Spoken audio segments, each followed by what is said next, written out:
Well, the saying is that fresh is best, but when do you toss? Well, for today's Ask Nancy, Kathy from Riverside, California says, how can shortening with an expiration date of 2008, the year 2008, go bad? And also, is it true that confectioner sugar can go bad? Okay, the shortening question is absolutely it can go bad if you don't store it correctly. You want to store it in a cool, dark, dry place and have it sealed. Now there's actually best if used within date on the bottom, very bottom of the right can.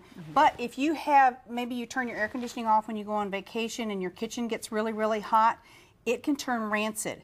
And you'll be able to smell it before you use it. And does it smell real like acidic or something? It's just like that? nasty smelling. You'll know. But if you store it like in the refrigerator, you can just store it in your cabinet and it should be fine. Now, I've never had sugar go bad. I've had sugar get some moisture in it and it gets kind of lumpy, but you can actually knock those out with a spoon, or you could put them through a sifter and then just strain out your lumps, whether it's your regular sugar or your confectioner's sugar. Brown sugar turns into a brick. Yeah, it does. Well, with brown sugar, you have to keep it in a sealed container.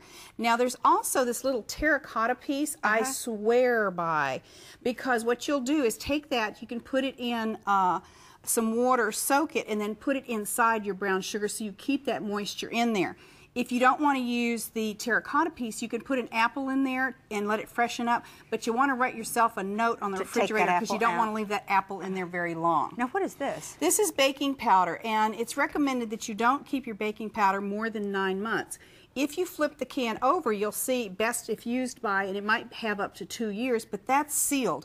It's very important to have fresh baking powder so that your items will rise properly. So, you know, it's really a good investment to replace that. Cake mix? Cake mix has a leavening agent in it, and I read where you can keep it longer than a year, but again, because the leavening agent's in there, I really wouldn't. I would go ahead and just buy my cake mixes when I want them.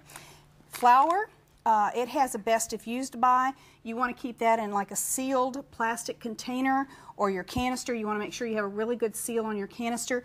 If you live in a warm, humid area, I hate to say it, sometimes you'll get some bugs in your flour, and if you want to keep that from happening, put bay leaves in there. Now, some people say, oh, the flour picks up the bay leaf flavor. I don't really think it does. Better safe than sorry. But it does keep the bugs away. What about the fridge or keeping something a backup in the freezer? Can you do either of those? I do keep my flour in the freezer. I don't put my sugar in there because of the moisture content. It kind of clumps.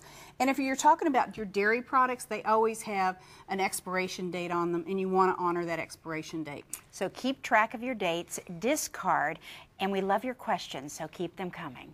Next on Ask Nancy, leavening agents.